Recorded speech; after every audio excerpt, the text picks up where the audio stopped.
بسم اللہ الرحمن الرحیم۔ عزیز دوستو، قوم بنی اسرائیل کا نظام اس طرح چلتا تھا کہ ہمیشہ ان لوگوں میں ایک بادشاہ ہوتا تھا جو کہ ملک کا نظام چلاتا تھا، اور ایک نبی ہوتا تھا جو نظام شریعت اور دینی امور کی ہدایت و رہنمائی کیا کرتا تھا۔ اور یوں ہی بنی اسرائیل میں یہ دستور چلا آتا تھا کہ بادشاہی یہود ابن یعقوب علیہ السلام کے خاندان میں رہتی تھی، اور نبوت لادی بن یعقوب علیہ السلام کے خاندان کا ترہ امتیاز تھا۔ لادی بن یعقوب علیہ السلام کی اولاد میں سے جب حضرت شموئیل علیہ السلام کو نبوت سے سرفراز کیا گیا تو ان کے زمانے میں کوئی بادشاہ نہیں تھا۔ بنی اسرائیل آپ کی خدمت میں حاضر ہوئے اور آپ سے درخواست کی کہ ہے اللہ کے نبی، آپ کسی کو ہمارا بادشاہ بنا دیجئے۔ تو حضرت شموئیل علیہ السلام نے حکم خداوندی کے مطابق طالوت کو بادشاہ بنا دیا، جو کہ بنی اسرائیل میں سب سے زیادہ طاقتور اور سب سے بڑا عالم تھا۔ لیکن دوسری طرف وہ بہت ہی غریب اور مفلس بھی تھا، چمڑا پکا کر یا بکریوں کی چرواہی کر کے زندگی بسر کرتا تھا۔ طالوت ایک سچا اور نیک انسان تھا۔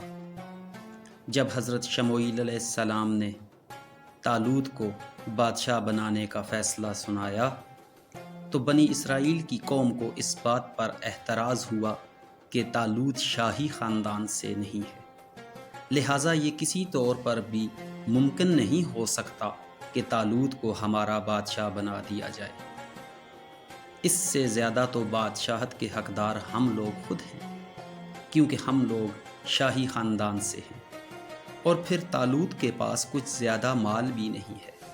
وہ ایک غریب اور مفلس انسان ہے، بھلا وہ کس طرح تخت شاہی کے لائق ہو سکتا ہے؟ بنی اسرائیل کے ان اعتراضات کا جواب دیتے ہوئے حضرت شموئیل علیہ السلام نے فرمایا کہ ہے میری قوم، طالوت کو اللہ تعالیٰ نے تم پر چن لیا ہے اور اسے علم اور جسم میں کشادگی زیادہ دی ہے، اور اللہ جسے چاہے اپنا ملک دے دے، اور اللہ وسعت والا علم والا ہے۔ اور طالوت کی بادشاہی کی نشانی یہ ہے کہ تم لوگوں کے پاس تابوت سکینہ آئے گا، جس میں رب کی طرف سے دلوں کا چین ہوگا۔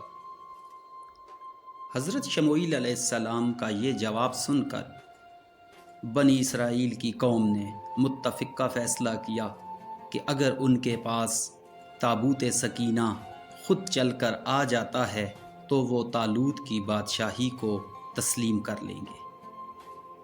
چنانچہ کچھ ہی وقت گزرا ہوگا کہ 4 فرشتے صندوق لے کر آتے دکھائی دیے، اور صندوق کو حضرت شموئیل علیہ السلام کے پاس رکھ دیا گیا۔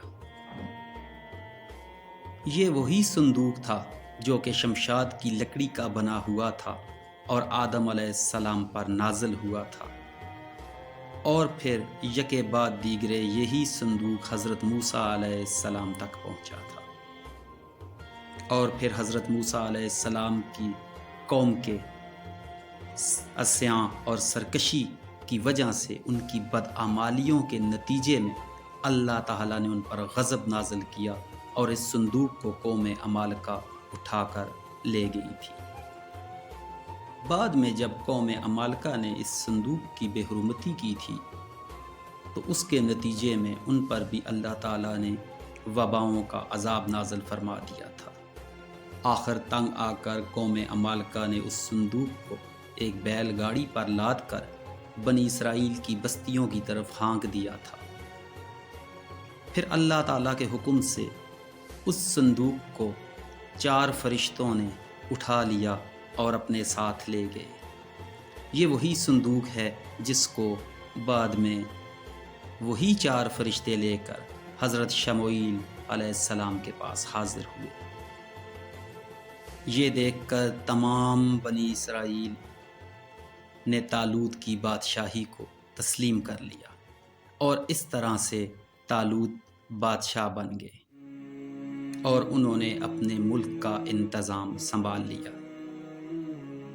بنی اسرائیل کو فوج میں بھرتی کر دیا گیا اور پھر قوم عمالقہ کے کفار سے جہاد بھی فرمایا۔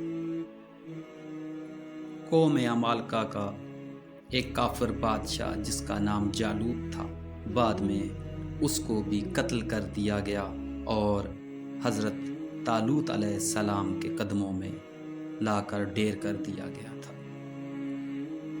عزیز دوستو، اس واقعے سے ہمیں یہ سبق ملتا ہے کہ اللہ تعالیٰ کے فضل اور اس کی نوازش کی کوئی حد نہیں ہے۔ وہ چاہے تو چھوٹے سے چھوٹے آدمی کو منٹوں میں بڑے سے بڑا آدمی بنا دے، لیکن اس چھوٹے سے چھوٹے آدمی کا نیک و پارسا اور سچا ہونا بھی بہت ضروری ہے۔ اگر اس کو قرب خداوندی حاصل نہیں ہوگا اور وہ احکامات الہی کے مطابق زندگی بسر نہیں کر رہا ہوگا تو پھر وہ ان رحمتوں سے دور ہوگا۔